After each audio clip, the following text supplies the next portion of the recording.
Stephen Davis made his highest ever score for Surrey of 174, but solid performances from the Leicestershire batsmen just about kept the home side in their LV County Championship match on the second day at Grace Road.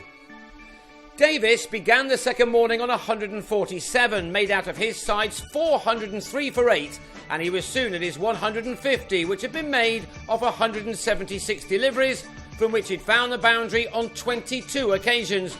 This was the former England one-day keeper at his very best. And he wasn't done yet. Surrey had raced the score along on the first day, a day in which 61 fours and 1 6 were struck by the visiting team. The second morning wasn't as exciting as that, although both Davis and Stuart Meeker rarely missed out on any 4 balls as they carried their 9th wicket partnership into 3 figures, having started the day with it on 46. The total had moved on to 465 when Davis was finally out for a Surrey best 174, Rob Taylor finding some movement off the surface to win an LBW. Meeker had batted really well in support of his partner, and he deserved his 50, his second in recent games. A 7th boundary took him there off his 133rd delivery, that stat emphasising how the home attack had stemmed the speedy flow of runs in this morning's session. Indeed, 77 runs had come in 22 overs when Meeker got an inside edge off a drive off Taylor onto his leg to offer Niall O'Brien a catch behind. Meeker departed for 58 with Surrey all out in the 109th over for 480. Angus Robson and Greg Smith then survived the 7 overs that remained in the morning session, in which they knocked off 26 runs. But to the 4th ball of the afternoon, Smith on 2 edged a firm drive off Meeker to Jason Roy, who clung on well in the slips. Robson was also out 3 overs later, cutting a short ball from Chris Tremlett to Tilakarachni Dilshan after making 29 of the 41 runs on the board. Much of the rest of the day followed a pattern, with each pair looking good as they started to develop promising partnerships, only for them to be ended before they caused too much damage. Ned Eckersley and Matt Boyce added 64 runs in 11 overs for the 3rd wicket, only for Eckersley, who'd eased to 40, to be LBW to Tim Linley, the ball possibly keeping a little low. Boyce and Dan Redfern then picked up where Eckersley had left off. The runs continued to come at a good lick, as they have done throughout this match so far, both teams offering bags of entertainment. These two left-handers put on 41 in 7 overs. Then Boyce on 28 chased a very wide ball from Chris Tremlett and tickled behind to Gary Wilson, who took a good catch above his head.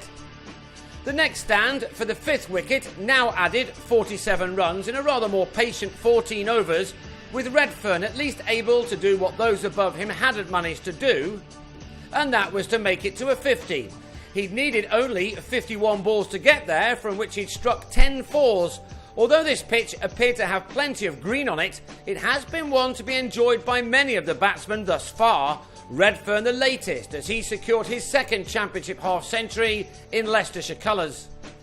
As with his first one, he wasn't able to go on, however, and having got to 52, he edged Gareth Batty behind to leave with his side on 193 for 5. The best of the partnerships in this innings was left to the next one for the 6th wicket between Taylor and O'Brien, 2 players who naturally like to put bat to ball, and that's what they both did here in what was one of their side's better batting performances in what has been another poor season in this competition. Taylor continued the striking, which we'd seen now for more than 5 sessions, this shot off Zafar Ansari carrying the distance as the home side brought up the 250 in just the 55th over. O'Brien was at his half-century off his 94th delivery with a 3 off Meeker.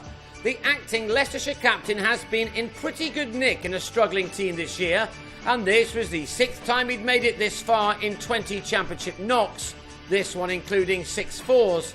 Too often this summer, Leicestershire have let decent positions slip, and it was now so important that they made the most of what had been an impressive innings thus far. The partnership between these two closed in on 3 figures, with Taylor also raising his bat. His 50 coming off 84 balls, having spent an age in the late 40s. 4 4s and 1 6 have been struck by the talented all-rounder, who's developing nicely as a cricketer.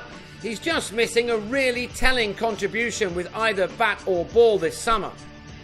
He was out for 54 here to end the stand on 99 when he was bowled by Batty, another ball that kept low, although Taylor didn't pick the length either. And there was more success for Batty before the close, as Jigger Naik went in the same way for 5, leaving it to O'Brien and Nathan Buck to get their side past 300. Leicestershire will be annoyed about those 2 wickets which came in the final 5 overs of the day, and it means that they will start the third morning on 303 for 7, still 177 runs behind and needing 28 more to avoid being asked to follow on. O'Brien will hold the key to that. He'll resume his innings on 62.